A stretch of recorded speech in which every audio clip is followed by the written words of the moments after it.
powerful earthquake has struck northeastern Japan. That destroyed communities in seconds. As many as 1,000 homes burned. Everywhere we look, things appear to be coming apart at the seams.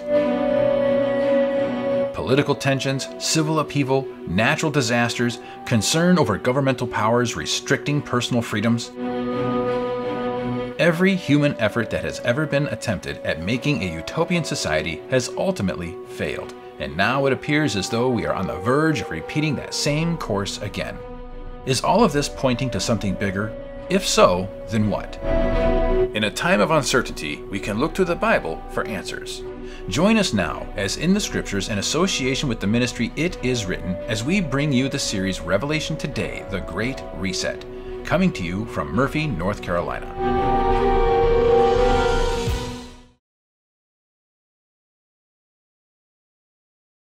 I'd like for you to imagine, if you will, a perfect place.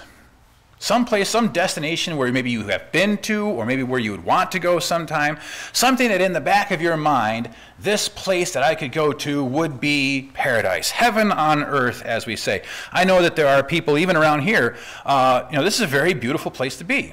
You have the mountains that are covered in different kinds of trees. In fact, actually, where I live over in the Peachtree area, and when you come out of my driveway and turn onto the road, you look just over the ridge of the road, and there's some mountain chains that are just far off. And here with this cold weather that we've had, just the highest ridge that I can see with the naked eye was capped with snow. And it was almost like somebody just drew a line and put snow up there, and everything below it was cold, but it wasn't full of snow. And it was beautiful to look at. Now, of course, again, I come from New York. I'm used to 6 feet. So just a little dusting is a blessing to me. But let alone the fact that it was way far away and I could just look at it and not have to walk through it was even better. But even during the summertime, the flowers that can bloom, the greenery as we can have. There are many people who, they even look at their own backyards and they might say something, this is my own personal little slice of heaven here on earth. And there are many places that we can look at like that. But has there ever really been a perfect place? I mean, a really perfect place? Well, the answer to that is yes, there has been. And believe it or not, it was right here on this earth, before sin was introduced into the equation of what the life on earth was, and did a grand job of messing everything up. Now, of course, many of us are very much familiar with the story of how that happened. You have the story of Adam and Eve, the fall into temptation. It's very interesting when you look at the various details of why Satan spoke to Eve instead of to Adam, and then why it was that when you look at the curses that are being pronounced because of the fact that they fell into sin, the biggest curse that's pronounced is actually on Adam for his part that he played in the fall of mankind. Again, I'm not going to get into all the particulars why. If you want to have a conversation about that afterwards, I'll be happy to have that. But when you look at how everything played out, when we look at what God pronounced to Adam regarding the curse of sin, what does he say? He says the whole earth is cursed because of your part that you played in this. The curse that was pronounced on Eve was basically on Eve and on women. The curse that was pronounced on Satan was on him and on serpents in general. That's why most people are inherently afraid of snakes. But the curse that was pronounced on Adam cursed the entire planet. There's a lot that can be said about that. But it really didn't take too long. What is it that the Bible tells us sin brings? The wages of sin is what? Death, right? How quickly was that true in the story of the Garden of Eden? Almost immediate. And now why is that? Adam and Eve sinned, and the Bible tells us it was in the cool of the day that God came, called them, and what did they do? They went to hide themselves because they were afraid all of a sudden. Sin, first of all, brought that separation between them and God. They now became afraid of a God who never at any point in time gave them any reason to be afraid of them. So why were they all of a sudden fearful of this loving creator God? Because they were afraid that he would be upset with them. Was he upset with them? Well, yeah, he wasn't too terribly happy of the fact that they sinned, but he was also very forgiving and very merciful as well. What ends up happening after that? He creates to them clothing of animal skins. Now, does that mean that there were some animals running around without their skin after that? No. What had to happen first? those animals had to die, right? So death was introduced into the equation of life on this earth almost immediately after the problem of sin entered into life here.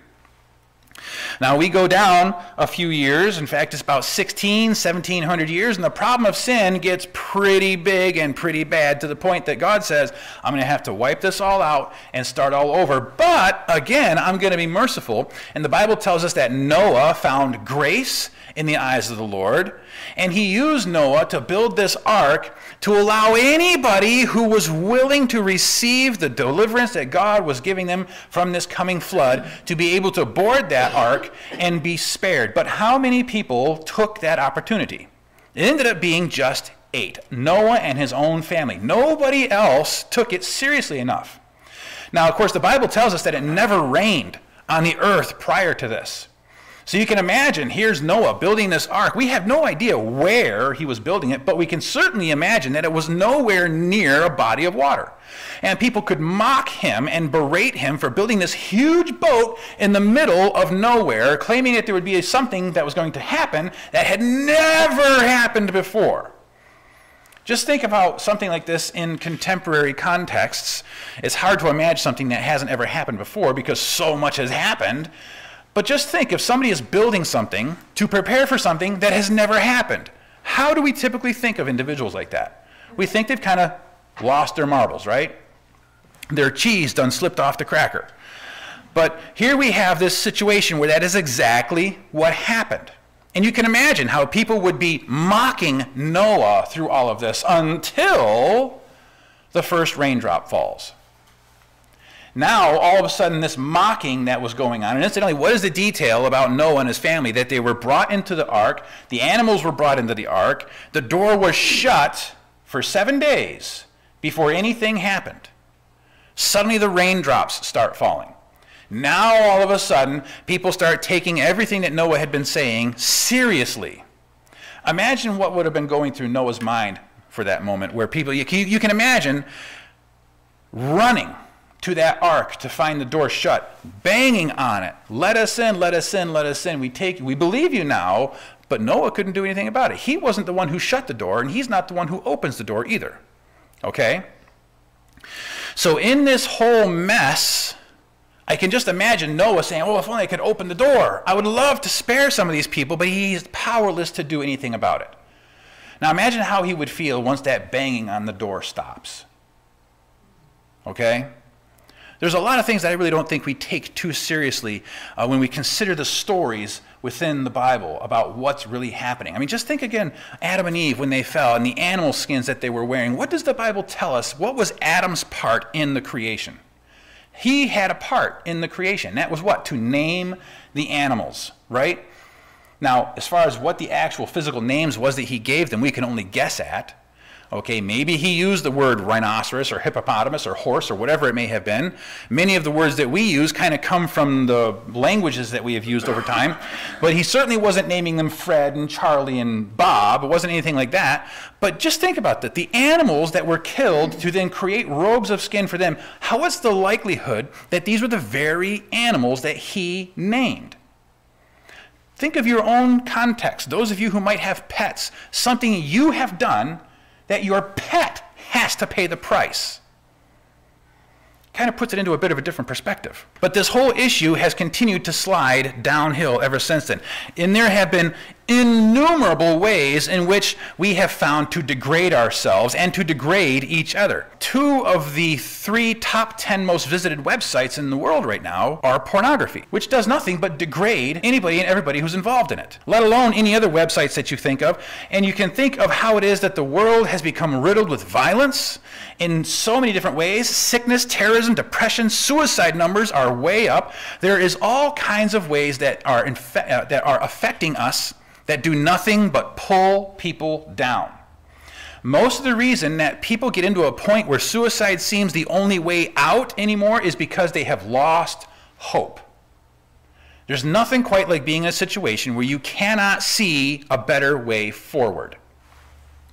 And why is it that they could get to such a point like that? Well, I'll mention something here that can kind of fill in that detail a little bit, but this might be something for you to kind of wonder upon. Church attendance over the years has gradually declined. We can look at it, and even within our own lifetimes, what is the way that things have been happening, but we've taken the 10 Commandments out of courthouses. Remember that whole thing about the monuments and the 10 Commandments and taking them out of courthouses because we want the separation of church and state and all that kind of stuff. And of course, we started taking prayer out of schools years ago. After all, we don't want to offend anybody. But what has been hot on the heels of these very same actions? How many school shootings had you ever heard of prior to prayer being pulled out of schools?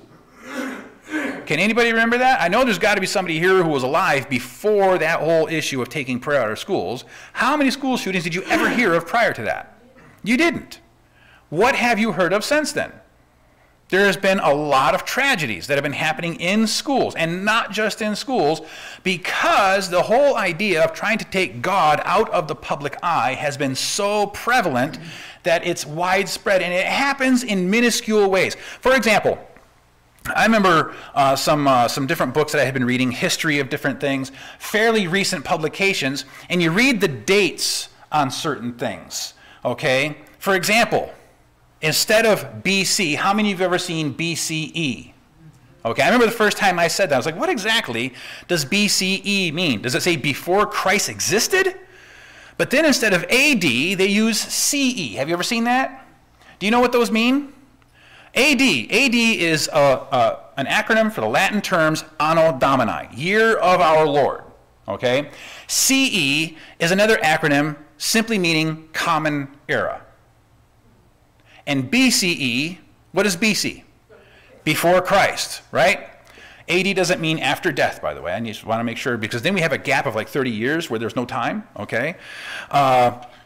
BC means before Christ. So what does BCE stand for then? It's simply before common era. So anytime you're reading a book and it's using BCE or CE for setting dates, what they're doing is very deliberate in pulling God out of the public eye. That's what that whole thing is doing. And what's worse is that there are Christian-based universities that are all for this, because it is the common way of our academia to do this kind of using dates in papers and so on and so forth. And I was very surprised when I came about some of that myself to find that they were, this is just the way we're doing it anymore. And I was like, well, wow, that's very disappointing right there. But pulling God out of the public eye has been happening for a long time. In fact, there was Pew Research done in an article, came out in 2019, entitled, "In the U.S., Decline of Christianity Continues at Rapid Pace." Now, there's something very significant that comes in this article. It says this: witchcraft is thriving in the U.S., with an estimated 1.5 million Americans now identifying as witches, more than the total number of Presbyterians. As Christianity declines across the country, paganism has swung into the mainstream, with witchcraft paraphernalia for sale on every high street and practices normalized across popular culture. It wasn't really too terribly long ago when that wasn't the case. In fact, when we read our own Constitution, what does it say there? It says all men or all people are created equal. Now, just that word created that's inserted, that should tell us something about the mindset of those who were constructing the Constitution. What was their basis? There are people who are saying that, oh, no, this isn't a Christian nation. It's never been a Christian nation. Do you know that a full 30% of the signers of the Constitution were professed Christians? Okay, they all had a hand in building this nation and putting everything together. But even in the construction of the Constitution of the United States, there was this acceptance of the existence of God. And really, when we read the Bible itself, it is a book that is written assuming the existence of God. It's not a textbook that we go through to say, I have proof now from this and from this and from this that God exists. No, the Bible is written with the assumption God exists, which is why it isn't there to prove anything right. When we try to use it to do that, we're kind of misusing it. The Bible tells us where we are headed. Because iniquity shall abound, the love of many shall wax cold. Paul wrote to Timothy saying, "This know also, that in the last days perilous times shall come. For men shall be lovers of their own selves, covetous, boasters, proud, blasphemers, disobedient to parents, unthankful, unholy, without natural affection, truce breakers, false accusers, incontinent, fierce, despisers of those that are good, traitors, heady, high-minded, lovers of pleasure more than lovers of God, having a form of godliness, but denying the power thereof. From such turn away." That doesn't really sound like a very good picture, does it? Now, incidentally, how do we equate all of those little list of things, but yet at the same time, it mentions that these are the very same people that have a form of godliness, but are denying the power thereof? How can you have that list of characteristics and yet have a form of godliness? How is that possible? Well, there is absolutely no shortage of people who claim to be doing God's work, who maybe even be claiming to be following God, and yet their character is demonstrating something very different. The thought is in many that the world and humanity is going to get better and better over time. But what have we actually seen? That we have been in a gradual downward progression of what humanity is supposed to be. We may be able to muster tremendous technological advancements, and we can prove our knowledge of different things through the way that we can manipulate the world around us, but our love for one another does not seem to improve. In fact, it degrades over time. One extra bit of proof for why it is that mankind has gotten dumber over the years, when you go back through time and you look at languages, the oldest languages, the further back you go, the more complex the language is. The oldest language that we have, or that we know of, is called Sanskrit, and it is mind-blowingly complex. People who are simple-minded do not write complex languages. They just don't do it. What they do is, as time progresses, they take these complex languages and figure out how to simplify them because they're too hard for us to master anymore, okay? There probably isn't a soul here that can read Sanskrit. I can't even read Sanskrit. Reading Greek is about as close to it as I can do. And even Greek is extremely complex. Hebrew is very complex. This isn't something that most people can do because there are rules and laws within the languages that don't really apply to English. And so what we have done is we have simplified these things over time. We have taken the English language, for example, and it's what we call heavily declined. In other words, it doesn't have all of the different kinds of parsing elements in the languages that some of these older languages do. It's much more simple and much more easy to handle. But what this shows to us is that mankind has degraded over time. We have not improved anything. We can land a man on the moon, but we can't seem to love our neighbor. That's a problem in my eyes. So what if we can bring back moon rocks? Who gives a care? If you can't love your neighbor, the moon rocks are meaningless. Okay? Now, Jesus told a parable of a man who sowed seed. So the servants of the owner came and said to him, "Sir, did you not sow good seed in your field? How then does it have tares," or weeds is another word for that? He said to them, "An enemy has done this." The servants said to him, "Do you want us to go and gather them up?"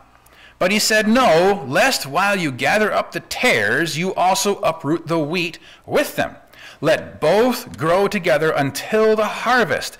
And at the time of harvest, I will say to the reapers, first gather together the tares, bind them in bundles, and burn them, but gather the wheat into my barn." But there's a couple of different things that we can see. One, sin was intentionally introduced into the human race. The devil is the one who did it. Two is that the devil's the one who did it. That's the second point. Three is that sin exists alongside righteousness clear up to the time of harvest. Didn't we just read that? Let them grow together, and at the time of harvest is when the separation takes place. Didn't we just read that? Okay? I don't want to make sure I was just reading this for myself and making up my own conclusions here.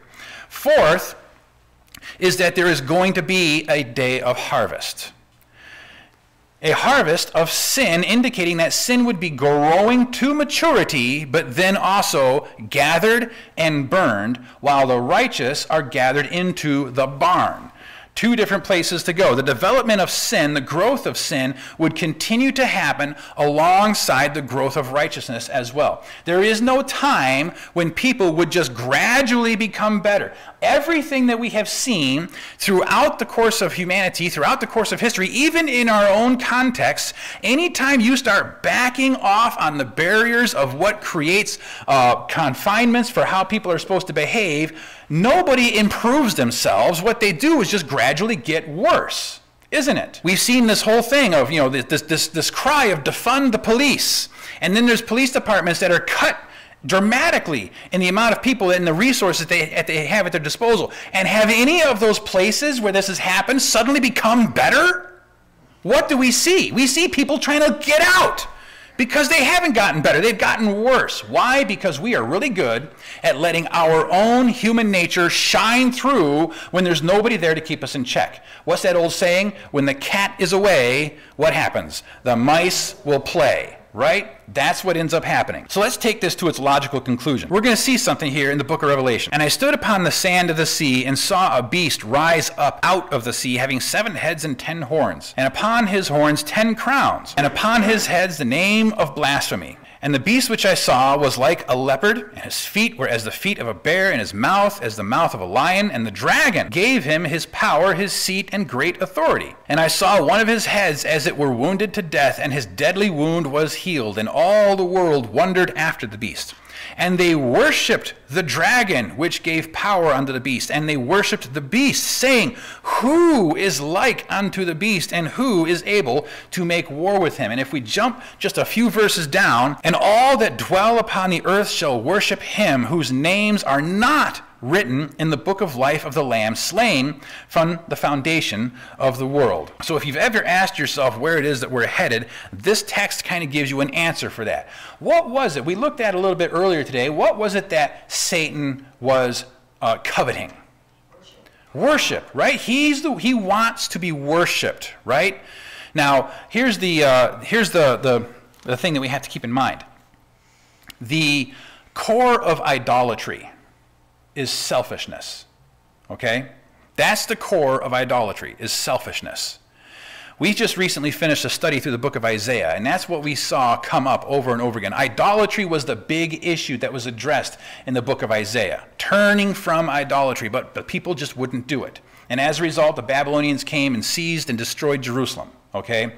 But at the core of what idolatry is selfishness. Pleasuring self, looking to gratify self, worshiping idols that you think are going to bless you in your endeavors. I remember when I was in Ghana, Africa, I was doing a series of meetings very much like this, and I had a very large open kind of field where we were doing this, and there was another series of meetings that were down the road from where I was. And if you've ever been in places like that, what they do there is they will take a PA system, they will crank the volume up as high as it can possibly go, and then they'll get the microphone so close to their mouth and scream at the top of their lungs, because they think the louder they can get everything, the more impressive that they will be. But you can't understand a word that's being said because it's all completely distorted. But this guy that was holding these meetings down the road from where I was, over there we could get these bottles of water that are about that tall, about that big around, for 50 cents. And I was like, oh, that's a bargain right there. That costs 4 times as much back home. So I had bought one once. But what this guy did is he would buy cases of this water, bless them, and then sell each bottle for $50 to the people who were coming. Okay, and the concept was this: you buy this water that I have blessed, and if you own a bar, you go ahead and sprinkle this water on your bar, and God's going to bless it. Okay, you own a cat house, and you sprinkle this water in your cat house, and God's going to bless it. That's the concept. Okay, it's nothing but pure paganism. That's how paganism works, is that you somehow take something that has been blessed and you are then manipulating God into blessing whatever it is that you're doing. Even if it's something that God has called accursed, he's going to bless it. That's the concept that these people were working on, and the reason why it went over so well. I mean, this guy sold out of his water. He walked out of it. He was wealthy. He had a lot of money. But the reason it worked so well is because the people were steeped in paganism to begin with already. So he's just playing on what they were already had an understanding of. and he made himself very wealthy as a result of it. But God doesn't do that. He doesn't say, okay, if you want to be a cheater and a shyster, you go ahead and take this blessed water, and I will bless your cheating and your shystering. He doesn't do that. What does God do? He says, stop doing that. Turn from your sins. Repent of what you're doing and come back to me. That's what God does. But we also find something about this in the book of Daniel. And there shall be a time of trouble, such as never was since there was a nation, even to that same time. So it doesn't look at all from what we have read in the scriptures so far that there's going to be a point in time where there's just going to be this kind of wholesale repentance, and masses and masses and masses of people are suddenly just going to give up their sin and turn to God. Does anything that we have read so far lean in that direction? Even a little bit? Anything? What is it that even Jesus is saying in that parable of the wheat and the tares? Let them grow together. And at the time of the harvest, and of course Jesus explains that the harvest is the second coming, right? He clearly explains this. I'm going to be the one who separates them, not you. But you do have a choice. You can either be wheat or you can be a weed. And that's your choice. But God has given us a path. He has revealed the direction that he wants the human family to go in. This path that he has revealed is one that is meant to keep us out of the ditches of sin and unhappiness and conflict. He has showed us how it is that we can bring actual personal peace into our lives.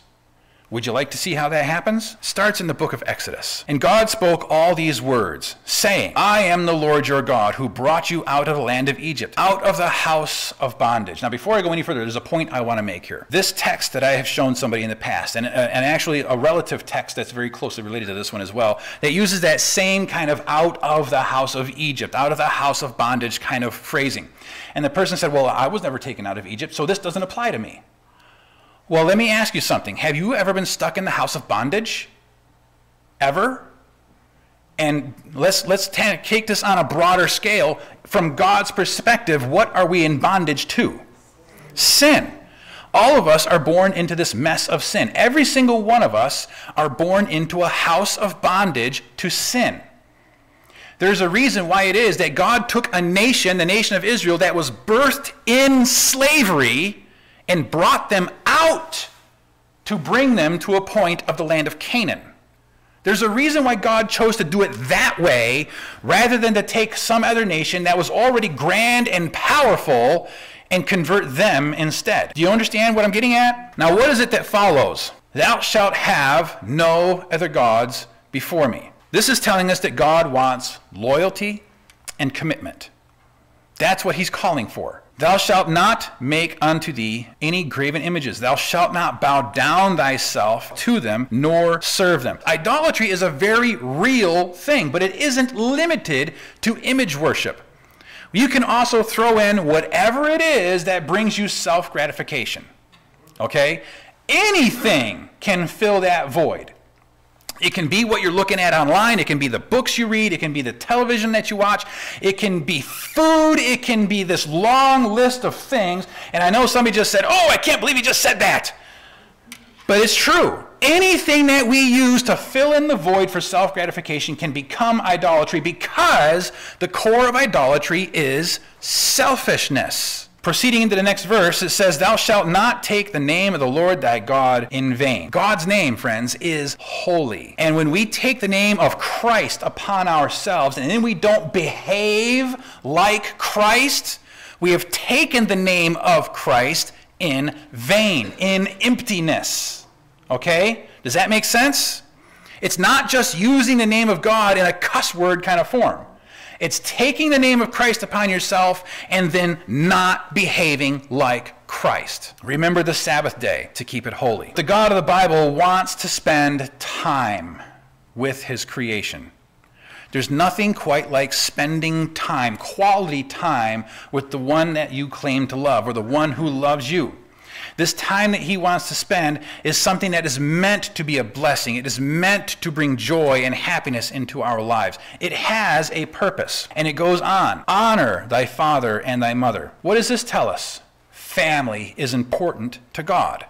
Now, this does not necessarily mean only obey your parents. Yes, it includes that, but it's more than that, believe it or not. This text is actually getting at the idea of when your parents are old and can't take care of themselves, you take care of them. Okay? That's ultimately what this is driving at. Because later on, this very text says that your days may be long upon the earth. This isn't saying that because you obeyed mom and dad when you were 5 and 6 years old, I'm going to bless you so you can be 96 years old. It's saying that because you have obeyed your parents, you have learned to honor and respect them. And I know that there are many contexts in which that seems to be impossible, because I know there's a lot of parents that are extremely heavy-handed and have left their children with some bitter tastes in their mouth over their parenting. But still, the issue is that when your parents are old and can't take care of themselves, you step in and be the one to take care of them. So that perhaps your children, when you are at that point, they will be there to take care of you as well. This kind of gives you a little bit of insight into why it was that in the time of Christ, a widow who was childless was not a good position to be in, because there were no nursing homes. There was no place for people like that to go to when they got old and couldn't take care of themselves anymore. Okay? So this is driving at the idea that family is important to God. It's a commitment that we make. When you say I do, that doesn't mean until I'm tired. It means until the end has come. Okay? It is a commitment that we make before God. It's a commitment that we make before our fellow man to be there and to demonstrate, even when times are tough and you want to say, oh my goodness, you want to be done with this already, that you stick through it. You be gracious and merciful, the way God has been gracious and merciful to you through all of this. Continuing on, what does this say? Thou shalt not kill. What does this tell us? That God values and respects life. Thou shalt not commit adultery. Again, this is something that's there to protect family. Family is very important. God blessed the Marriage Institute by creating it himself before sin entered the world. Family is important to God. We need to make sure it's important to us as well. Thou shalt not steal. And I don't really think I have to say too much about this. I mean, how many of us would love to live in a world where we don't have to worry about locking our doors, where we don't have to worry about somebody rifling through our stuff? I remember one day, again, this is when I was living in New York. A lot of things happened to me when I was living there because I lived there for so long. I walk out one day, and we were living in kind of a, I don't necessarily want to call it a subdivision, but it was kind of a suburb of the nearby town that we were living in. And I opened the car door, and we had, you know, like the center console, sometimes they have like a cup holder right there. Well, I would keep change in the cup holder, you know, and it was all gone. And there were papers that I had, which was kind of scattered all over the place. And I was like, what the heck happened here? In the middle of the night, somebody got into my car, stole all the change, rifled through everything else to find out if there's anything of value, and then split. Found out later on that there were a few other cars that had gotten hit like that as well. But we thought we lived in a safe neighborhood. There are even places out in the country where, guess what? You've got to lock your doors at night, because there are people who don't care, and they will go in and take whatever it is that they want. And unless you're there, the strong man, to protect your house, they will take whatever they want. Thou shalt not bear false witness. God doesn't like lying. There's no trust when it comes to dishonesty. But what is it that God wants for us? He wants us to be able to trust one another. He wants us to be able to believe one another. He wants us to be able to rely upon what somebody else is saying. Now, incidentally, because this whole false witness kind of thing happens, what does the Bible have to say about those who do bear false witness? If you go and deliberately lie about somebody, do you know what any of the punishments in the Bible are about that? I'd invite you to look that up, because it ain't pretty. Lastly, thou shalt not covet. Do you know that the entire reason the earth is in the situation that it is right now was because this commandment was broken? Lucifer coveted the throne of God. Eve coveted the knowledge of God. Adam coveted Eve more than God. That's why Adam fell into that whole issue too. Covetousness is what started the whole ball rolling into what mess we have today. So let's take a look at what we have here. Loyalty, know God, treat others with love, community, family, life, security, respect, honesty, and contentment. In other words, be content with what you have. Now, are there times when there are a need to take a stand for things? Does God call us to be milquetoast? Does he call us to be passive in everything that's happening and just, oh, whatever? But just imagine at times when people take it too far. Have we seen people taking anything a little bit too far recently? Are there times when genuine, proper protest is necessary? Yes, there are. How different would things have been if Rosa Parks had never given up her seat on that bus December 1st, 1955? The world we live in today would probably be very different. We'd probably still have a lot of racism going on, even though there already still is. Hopefully it isn't in this room anywhere, but there would still be a lot all over the place. There would be laws in place that would still be prohibiting people of a different color from going and doing different things for no other reason than because the color of their skin. That, to me, is some of the dumbest kind of logic I have ever heard, to hate somebody for no other reason than because of the color of their skin, the place they call home, the accent in their voice. God doesn't care about that stuff. Neither should we. What does he call us to do but to love our neighbor? There are things that can be gained by a proper protest. And when we look at what a proper protest is, that doesn't mean you destroy other people's property. It means a proper protest is denying yourself that thing that you're protesting. Think of the Boston Tea Party. Okay, all those guys that dressed up as Native American Indians and went onto those British ships to throw that tea into the harbor, guess what? Those were all the guys that loved tea. So that was actually a self-sacrifice for them to do that. They were saying, we're not going to pay these taxes. That was a more proper protest. Did anybody get hurt through all of that? Did they burn any ships? Did they go and burn down stores? Did they do any of that kind of nonsense? No, they did not. It was a proper kind of a protest that was self-sacrificing. But there are ways that we can handle things through a proper kind of a protest, through voting, even though who knows the kind of trust that anybody has in the voting system anymore. It's been so eroded lately. But there are proper ways of handling things.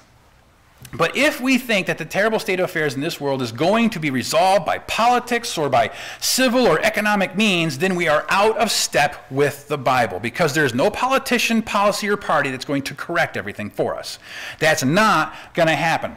So the question becomes, how do we safely navigate the times in which are coming? Well, God has shown us how. Great peace have they which love thy law, and nothing shall offend them. Now, I mentioned something earlier today. We're going to take a look at it again right here in Revelation. Therefore rejoice, O heavens, and you who dwell in them. Woe to the inhabitants of the earth and the sea, for the devil has come down to you, having great wrath, because he knows he has a short time. The reason that the earth is in the mess that it is in is because the devil is angry, and he wants to be in a position to take as many of us with him as he can.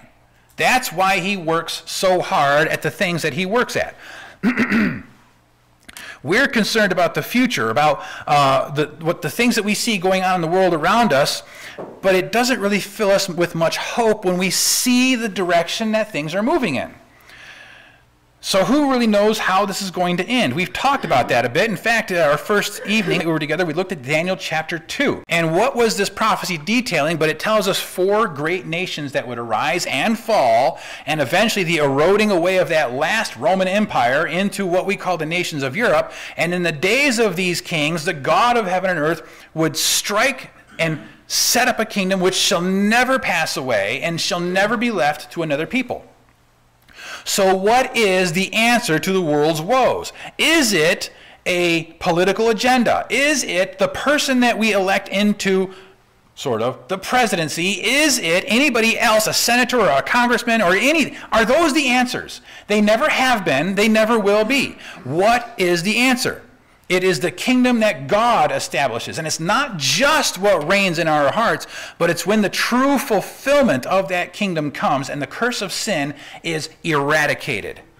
That is the only answer that we have. So we're not going to be able to vote our way out of the problems that we see. No new president, no new senator are going to correct our ills. There's no new treaty that's going to be signed that's going to fix anything.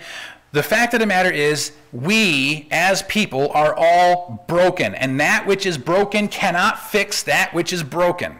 It just doesn't work. The only hope any of us have is in Christ and his promises to be able to change who we are and to prepare us for what heaven is. Now, around here, there's plenty of rivers. Have anybody ever gone tubing on any of the rivers? It's a lot of fun, isn't it? You just kind of throw the tube in there, you hang out, you lounge on this tube, and you just kind of what? You let the current take you where it's going to go, and you can go as far as you want to go, right? Or at least as far as the river's going to go anyway. I highly doubt that anybody can start here and end up in the Atlantic, but anything is possible, I guess, if you're willing to get up out of the tube. But that's essentially what the world is that we are stuck in. We're stuck in a current that is flowing. It's a current of sin, and we are all in it. There is no way out of it. And right now, that current of sin is secularism, it's evolution, it's opposition to the Bible, and so on. That's the direction that the current is flowing. And it doesn't show any signs of really changing anytime in the near future, even though it is quite possible that there can be a shift, but it might not necessarily be quite as good a thing as what some might believe it's going to be. And we're going to get into that later on. Because there does look, the Bible does point to a time when there appears to be a great religious revival, but I don't really think it's going to be a very genuine religious revival. September 11th. What happened on September 11th? All of us here, almost, are old enough to remember that. What happened to church attendance the following weekend? It was through the roof. Record numbers the following Sunday. Okay? The next week, still record high numbers. Little bit lower, but still really high. 3 weeks after, they were still kind of high, but way off those record numbers. You get a full 4 weeks out, and guess where the numbers were? Right back to where they were before the attack ever happened. Do you know why that happened? Do you know why it acted that way? Why so many people rushed to church after the attacks on September 11th? Because they were afraid. Fear is what drove people to church. But it's kind of like ducking to get away from the dust. And then once you realize the dust has cleared, you can kind of poke your head up and say, oh, okay, everything's back to normal. We'll just go back our merry way again. None of those people who were in church for fear were seeking a genuine relationship with God. None of them. Which is why a month later, none of them were there. They were all right back to what they were doing beforehand. More fear is on the way. The question is, how are we going to respond to that fear? Everything we've been looking at in our current, what we call the COVID crisis, 3/4 of the decision process has been because of fear. And people know that, and they're using it to drive people to make their decisions. What are we fearing? Does God give us a spirit of fear? What does he give us? A spirit of peace and of a sound mind. Now there's something that's in here in the book of Joshua. Only be strong and very courageous, that you may observe to do according to all the law which Moses, my servant, commanded you. But do not turn from it to the right hand or to the left, that you may prosper wherever you go. And the next verse reads, this book of the law shall not depart from your mouth, but you shall meditate in it day and night, that you may observe to do according to all that is written in it. For then you will make yourself very prosperous, and then you will have good success. So let's take a moment and take a short comparison here. Who wrote God's law? God did. And what were they written in? Stone. And of course, they were also put inside the Ark of the Covenant. Now, the Bible refers to something also called the Law of Moses. What exactly is the Law of Moses? Who wrote the Law of Moses? Moses wrote the Law of Moses. That's a pretty easy one to figure out. What were they written in? They were written in books, and they were put in the side of the ark, not inside the ark with the 10 Commandments, but there's some kind of like a little pocket in the side that they could stick those things in. Why the difference? Paul actually has a little bit of something to say about this. Blotting out the handwriting of ordinances that was against us, which was contrary to us, and took it out of the way, nailing it to the cross. What was it that Christ's death on the cross took out of the way? Was it, do not commit adultery? Was it, do not commit murder? Was it do not steal? Was it do not have other gods before me? Why would God not move those things out of the way? Because they're his law. What did Christ move out of the way when he was nailed to the cross? The sacrificial system, the ceremonial system, all right? The holidays and the feast days and everything that were part of a calendrical system that demonstrated they were teaching the gospel all along. But now, the real sacrifice that all those other sacrifices were pointing to was being sacrificed on the cross. The fulfillment, the totality of what all those animals and lambs and bulls and everything pointed to was now in fulfillment, being nailed to the cross. This is what was being nailed and taken out of the way.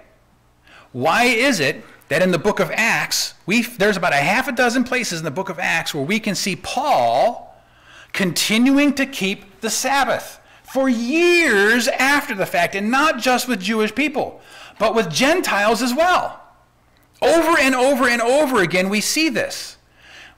Didn't he move that stuff out of the way? Didn't God abolish the Sabbath and say, no, it's irrelevant now? Yeah, I know, I established it back at creation before sin entered the world, and yeah, it's all about relationship and coming and spending time with me, but you know what? It doesn't matter anymore. It's all irrelevant. Let's see. My Bible tells me God doesn't change. Tells me that he's the same yesterday, today, and forever. Tells me that he doesn't alter himself. So why would God take something that its very core is spending time in communion with him and say it's irrelevant now? Does that make sense? To anyone, does that make sense? The Sabbath was never about stuff like don't work, don't buy, don't sell. It was never about any of that. Even though those were all little caveats that were attached to it, what it was about was dwelling on your relationship with God. That's what it was for. All these other things, the ceremonial systems, were all about teaching and learning about what God through Christ would do for humanity. Then when he finally came to be the fulfillment of those feasts, you no longer need the feasts. Like the Passover, for example, the purpose for the Passover was all about the sacrifice of the Passover. If you remove the sacrifice, you no longer need the Passover. And if Christ is the fulfillment of the Passover, you don't need the observance of it anymore because it has been fulfilled in reality in the blood of Christ. This is the kind of stuff that was nailed to the cross. And there are many, many other texts that I can point to about this. Paul also had a little something more to say this. For I know that in me, that is in my flesh, nothing good dwells. For to will is present with me, but how to perform what is good I do not find. In other words, he knows what is good to do, but finding the will to do it is the problem. That was the issue. It wasn't whether or not knowing what is right to do. It's finding the strength and the courage to do what is right. We find more of what the Bible has to say. All have sinned and come short of the glory of God. What else? We have in Isaiah, all our righteousness is what? As filthy rags. It should actually encourage you to a certain point because what it should do is drive you to Christ for his righteousness, to cover your filthy rags, because that's what he wants to do. His righteousness, his, what the Bible calls robe of righteousness, to cover us. Why is all of our righteousness as filthy rags? Why is that? Because it's self-righteousness. It's tainted with sin. And that's what makes it dirty. That's what makes it unfit to be presented before God. But the righteousness that Christ provides fills in all the blanks that we're leaving empty. Romans 3:12, there is none who does good, no, not one. Now that's also pretty encouraging, isn't it? I mean, here most of us like to think we're pretty good people, but yet Paul's saying none of us do anything good, even when we think we're doing something good for somebody. Then in Psalm verse 40, what does it say here? I delight to do your will, O my God. Your law is written, your law is within my heart. Now let me ask you something. How many of you have ever heard of something called the New Covenant? Okay? Can anybody repeat the new covenant to me? Can you even tell me where it's found? It's 2 places in the Bible where it's found. Hebrews and Jeremiah. That's right. Hebrews chapter 8, Jeremiah chapter 31. What is the new covenant? I will take my laws and put them in your minds, and on your hearts I will write them. The same law that was written back there in the 10 Commandments is what the basis of the new covenant is on. What is a covenant? It's a contract. It's an agreement, right? It's entering into, another word for it is a treaty, entering into an agreement with somebody else. I know somebody who said, well, the New Testament, the New Covenant is the Gospels. Where is there an agreement in the Gospels? How do you have an agreement between 2 parties anywhere in the Gospels?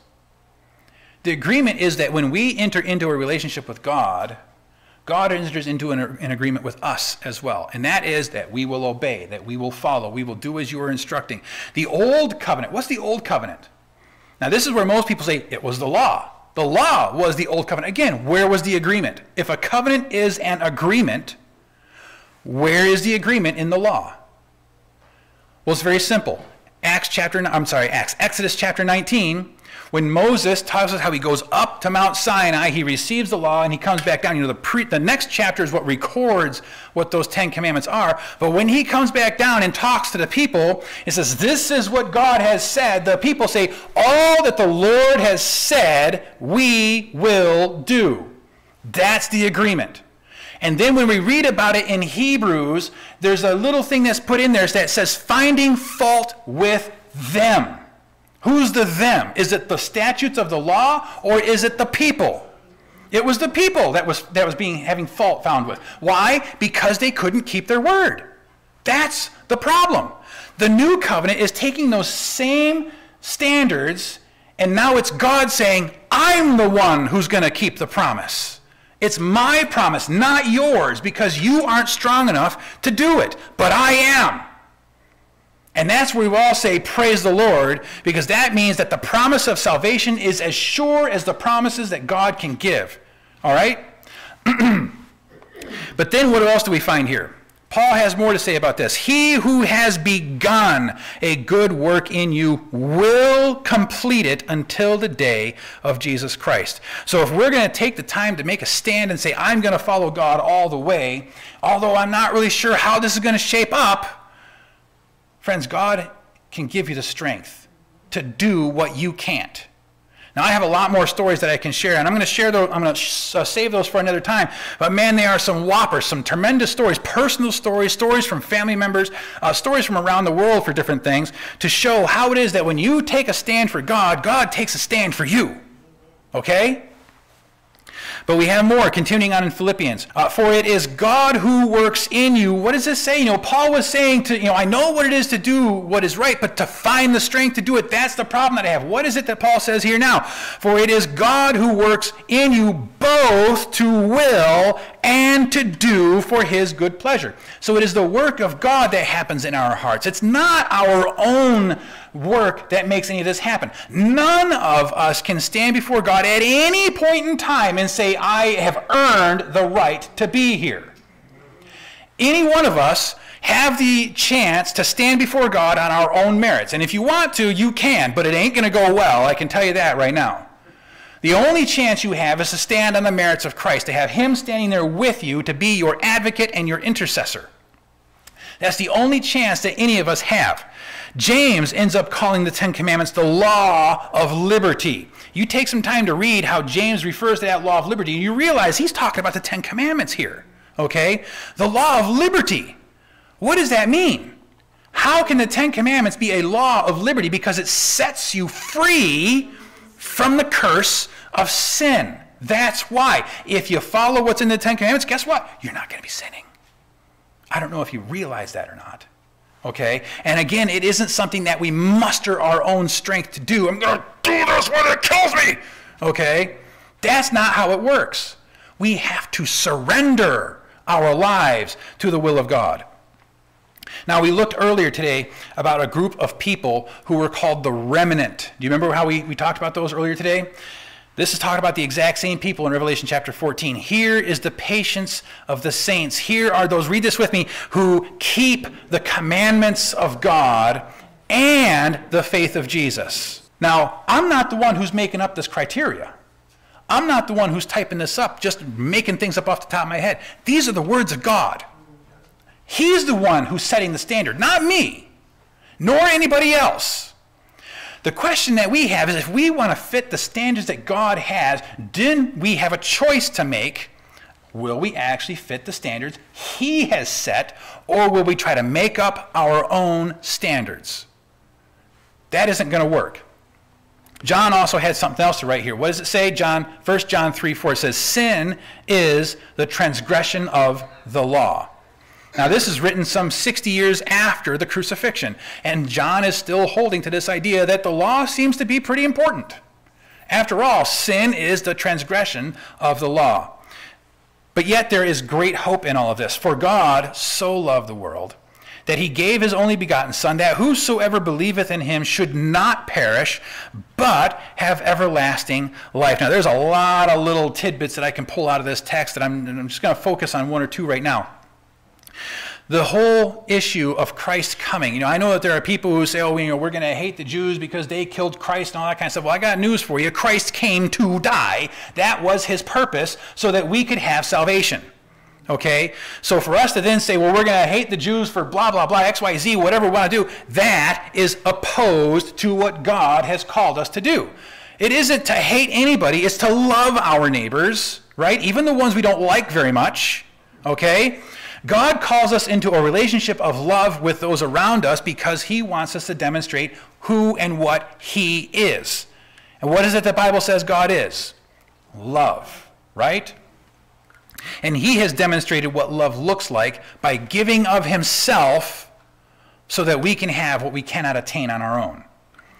Hebrews 12 verse 2 says, looking unto Jesus, the author and finisher of our faith, who for the joy that was set before Him endured the cross, despising the shame, and is set down at the right hand of the throne of God.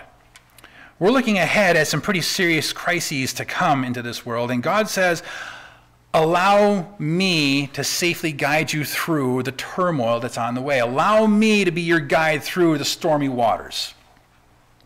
Not too terribly long ago, there was a man who broke out of jail in Australia. And I say not too terribly long ago. It was about 30 years ago that he broke out of this prison in Australia. He did it because he was afraid of being deported back to Yugoslavia. He didn't want to go. So he broke out of prison in order to flee from the authorities. He ended up spending his time doing odd jobs and just kind of being able to survive each day until he finally got to a point where he was spending his time living on the sand dunes in order to get away from authorities. But he eventually came to a point where he turned himself in to the police, turned himself into the authorities, and he surrendered himself over to the ones who had charge over him. And the reason why he did this is he just didn't want to keep living on the run.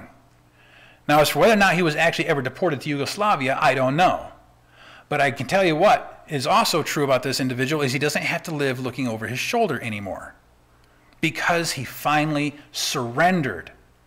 Each and every one of us are in a position where we have got to surrender our will to the will of God. Yield yourselves unto God, Paul writes, as those that are alive from the dead. Don't spend another day on the run. I know that there are plenty of people who are running from some aspect of God. There's plenty of people. We have our own ideas of how things are supposed to pan out, and we have our own kind of conclusions about different things. But yet when we find something that is point blank explained clearly within the Scriptures, we try to find some other way of interpreting it so we can reach a different conclusion. I spoke a little bit about that this morning. We have just simply got to let the Bible speak for itself, because that's the only safe way to go. When it comes to understanding the book of Revelation, we're going to get in some pretty heavy stuff over the course of the next couple weeks. If you just let the book speak for itself, you will find that understanding it becomes very easy.